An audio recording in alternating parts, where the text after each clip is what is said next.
نماز عید کا طریقہ۔ سب سے پہلے جو ہے وہ انسان کو نیت کرنی چاہیے۔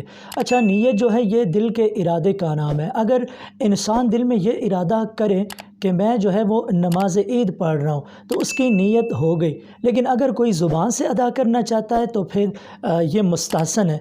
زبان سے ان الفاظ کے ساتھ نیت کرنی چاہیے کہ میں نیت کرتا ہوں 2 رکعت نماز عید کی 6 زائد تکبیرات کے ساتھ پیچھے اس امام کے، اللہ اکبر۔ اچھا، تکبیر تحریمہ کے بعد جو ہے وہ ثنا پڑھنی چاہیے۔ اس کے بعد دونوں ہاتھ کانوں تک اٹھاتے ہوئے تکبیر کہہ کر ہاتھ لٹکا لیں۔ اس کے بعد دوسری تکبیر کے لیے کانوں تک ہاتھ اٹھاتے ہوئے پھر لٹکا لیں۔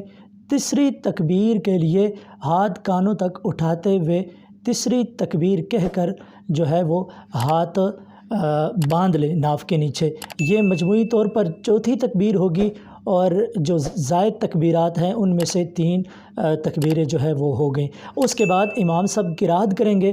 قرات کے بعد جو ہے وہ رکوع میں جائیں گے۔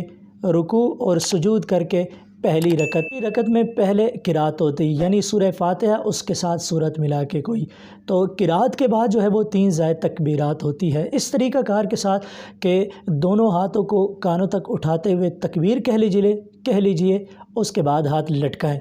دوسری تکبیر کے لیے پھر ہاتھ اٹھا لیجئے اور لٹکا لیں۔ تیسری تکبیر کے لیے ہاتھ اٹھاتے ہوئے لٹکا لیں، اور ہاتھ لٹکانے کے بعد چوتھی تکبیر کہہ کر رکوع میں جانا چاہیے۔ رکوع کے بعد حسب معمول سجود کر کے اسی طرح قاعدہ کر کے جو ہے وہ نماز عید مکمل ہو جائے گی۔ کسی کو ادھوری جماعت مل جائے، یعنی کوئی مقتدی اس صورت میں جماعت کے ساتھ مل جائے کہ امام صاحب زائد تکبیرات کہہ چکے ہوں، تو اس صورت میں مقتدی کو کیا کرنا چاہیے؟ اچھا، اس صورت میں مقتدی کو زائد تکبیرات اسی وقت کہہ لینی چاہیے اگرچہ امام صاحب جو ہے وہ حالت قرات میں تھے، یعنی امام صاحب قرات کر رہے تھے۔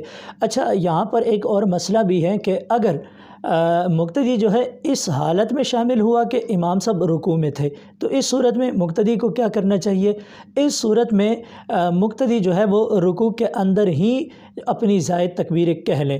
اگر جو ہے مقتدی زائد تکبیریں ابھی تک مکمل نہیں کر چکے تھے کہ امام صاحب نے سر جو ہے وہ رکوع سے اٹھا لیا، تو اس صورت میں جو ہے وہ مقتدی کی بقیہ جو ہے تکبیریں وہ ساکت۔ کوئی اس حالت میں جماعت کے ساتھ مل جائے کہ امام صاحب رکوع کر چکے ہوں، تو اس صورت میں تکبیریں کہنے کا کیا طریقہ کار ہے؟